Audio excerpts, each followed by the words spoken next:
Well, early in the morning here. Thought I'd get out of the house for a little bit, do a little touring. I think I'm going to go up on the French Hill Road. Haven't been up there for a while. See what's happening since the flood.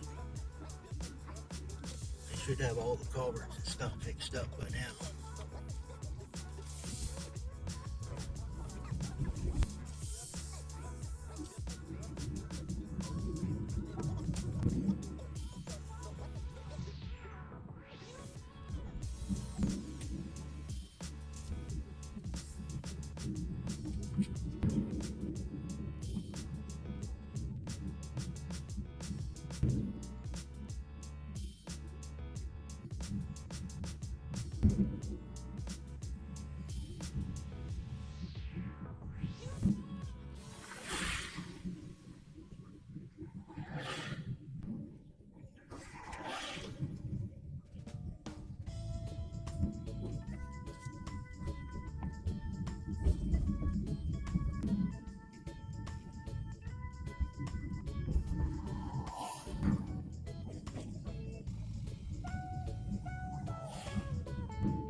Turn on to Railroad Street down here.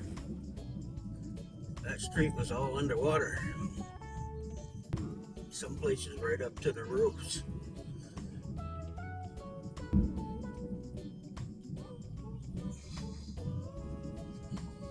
It's a little quieter around here in the morning. Not so much hustle and bustle. Alright, Railroad Street. All that garbage gone, it was out in the street.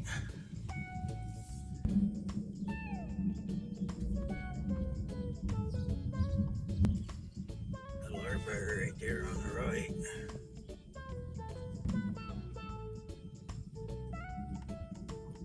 I got way up, about halfway up the building. I don't know if they're able to salvage all the books and all that.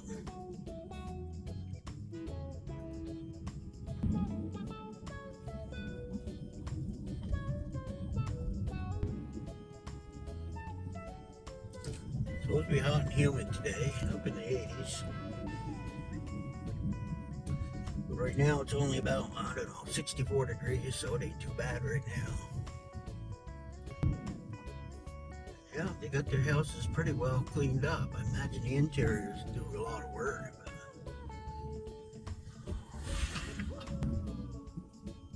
Been working on this bridge underneath it to rehook the sewer lines and water lines. It got waked out. The water got right up to the top of this bridge, not to the top up there, but the deck. Turn down on this road.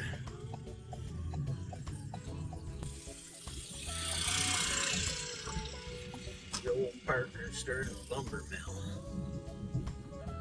Used to be a mill pond right here at the end of this building here where they dump the logs in. It's all closed down now.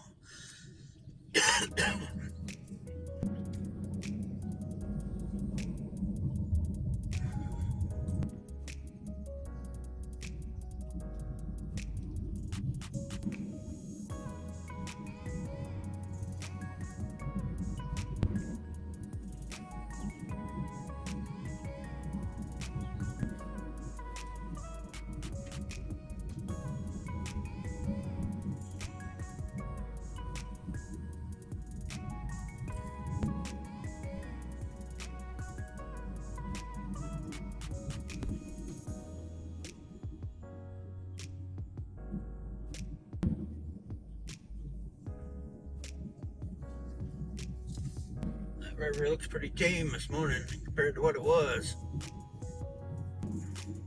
Mother Nature, you can't mess with her. If she wants to let down the rain, she will.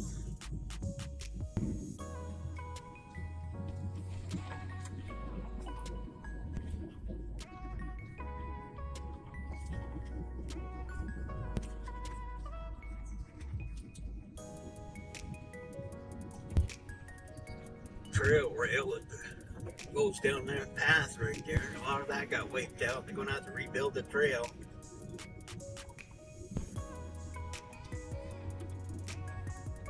Too bad right in the middle of summer when everybody's got their bikes and stuff out and they want to use the trails.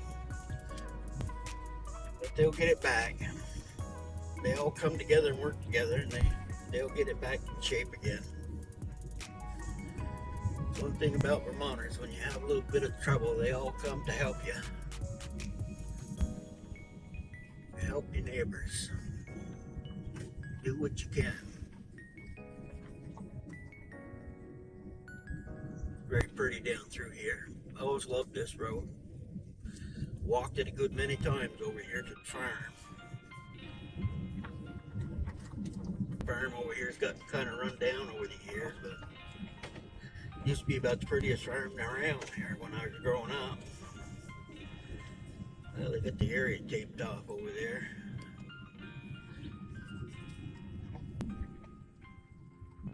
Because the trail got washed out.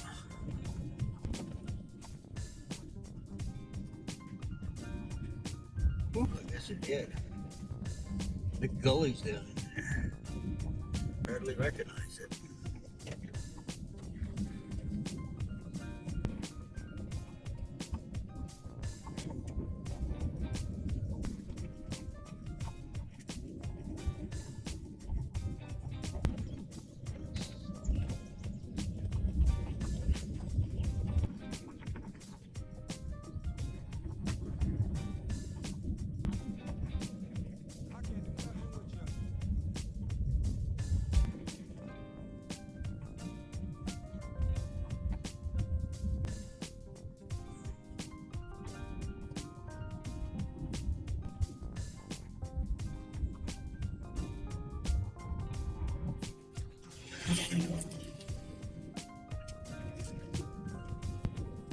Well, it looks like they lost a lot of their corn.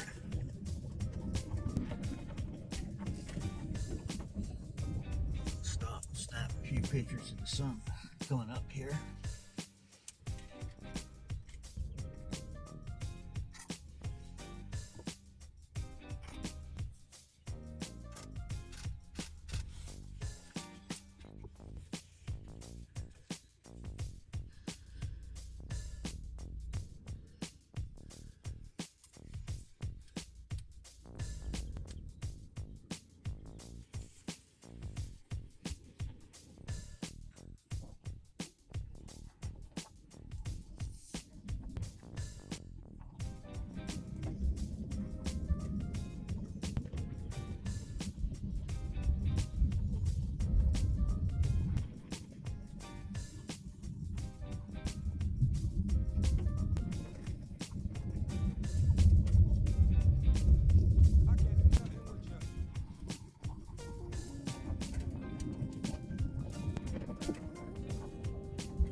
What are you doing, huh?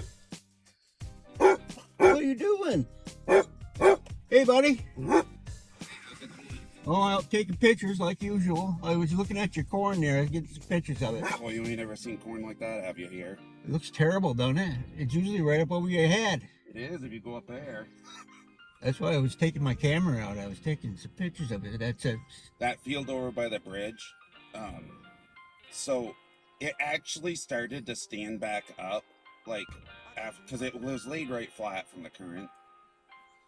And I said, son of a bitch, that corn's going to stand back up. Well, whatever's in it is, see how that's completely dead? Yeah. Down there? It looks like that's been frosted. And if you are up in my barn, like at the window, you can look down. The frosted part is spreading, but it's not frost. It's a chemical. It's a chemical burn. It came down the river from somewhere. So I just wrote an email to people back. They did drone footage. I said they need to come back like in a week or two. I said it's gonna be worse. I mean, the corn's dying from that chemical. Do you think FEMA's going to help you out on it? Well, I don't know if it'll actually be FEMA. You know, they'll probably do it through the FSA office, but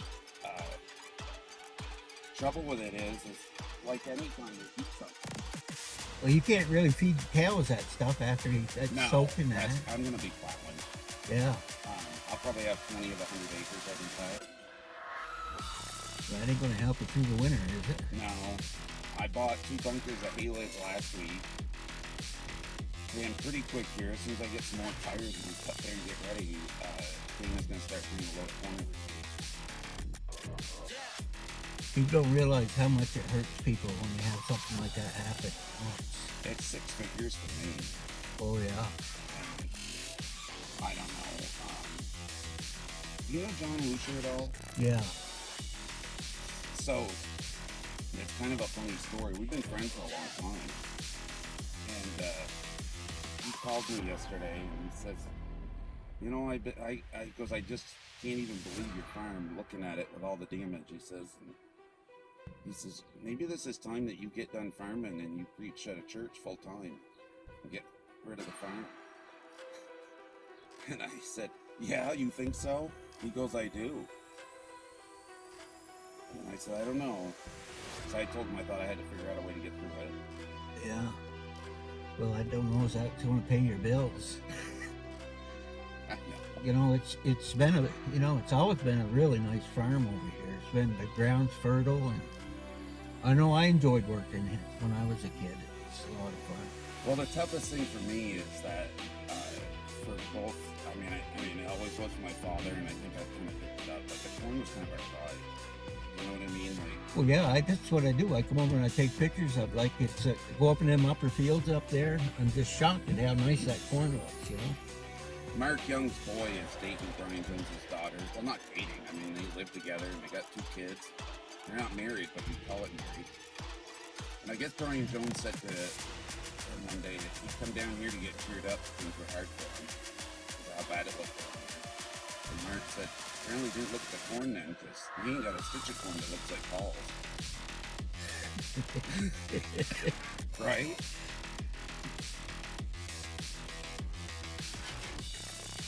Oh, well, that wouldn't be true this year, would it? No, I'm sorry it happened to you. See, I'm living in a trailer park up there. I don't see any water because I'm up to the Katy Wind. But... Yeah.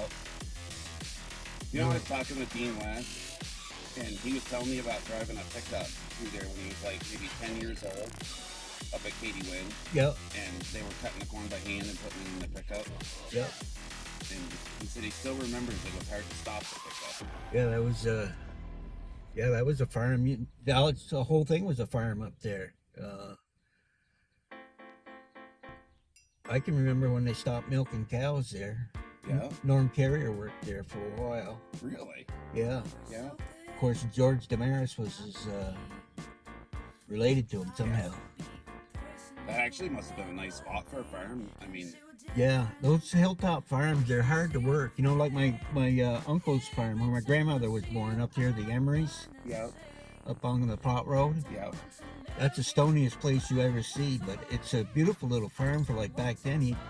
Uncle Edgar had only like 15 cows, and he made a living, and his father before him, and 3 generations in that house. Yeah.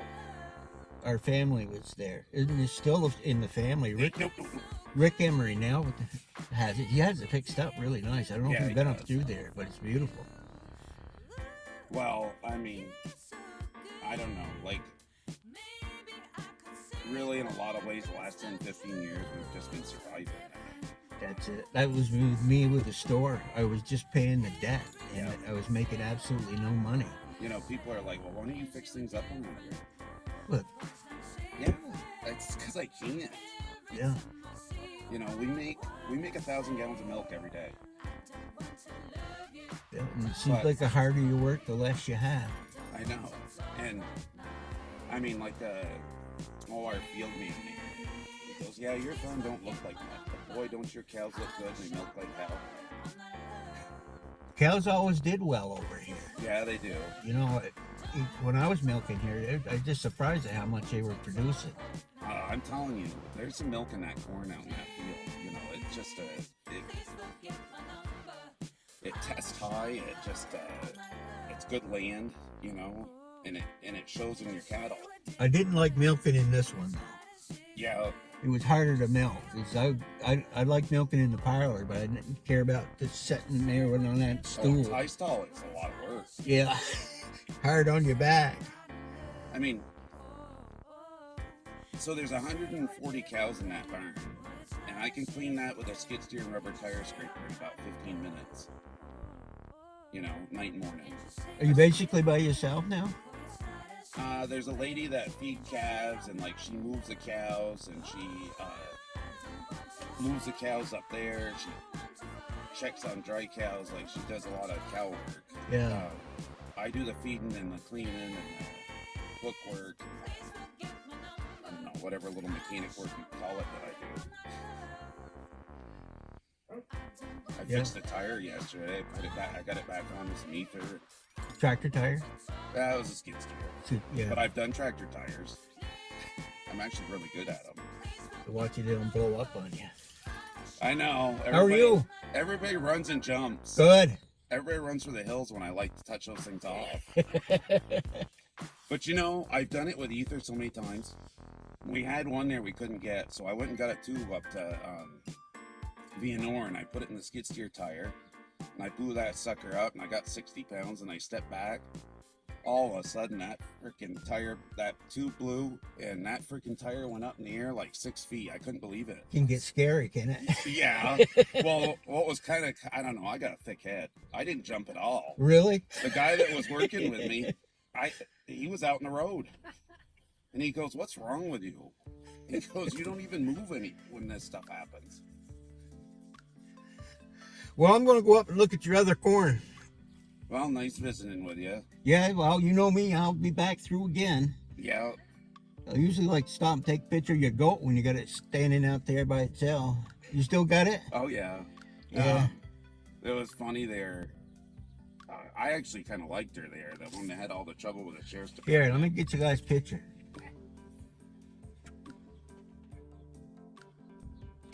Beautiful. Gotcha. Oh, that Officer Wemba, the blonde-haired lady. You must remember her. From the sheriff's? Yeah. Oh, yeah, The one I do. that sued Roger. Yeah, yeah. Well, she used to stop here all the time. She'd be like, "Do you know your goat's just running around loose?" And I said, "Yeah." I said, "It ain't been tied up in 10 years. It ain't going nowhere. I said, "What do you want me to do? You really want it tied up?" Whatever happened to her?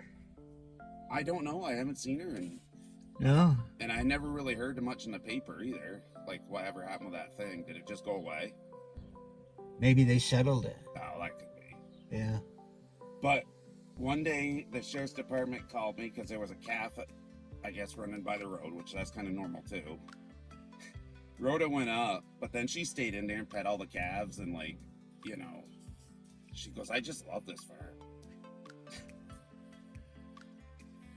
I got a good one for you. You know how Dad was so quiet? Just like me. So the milkman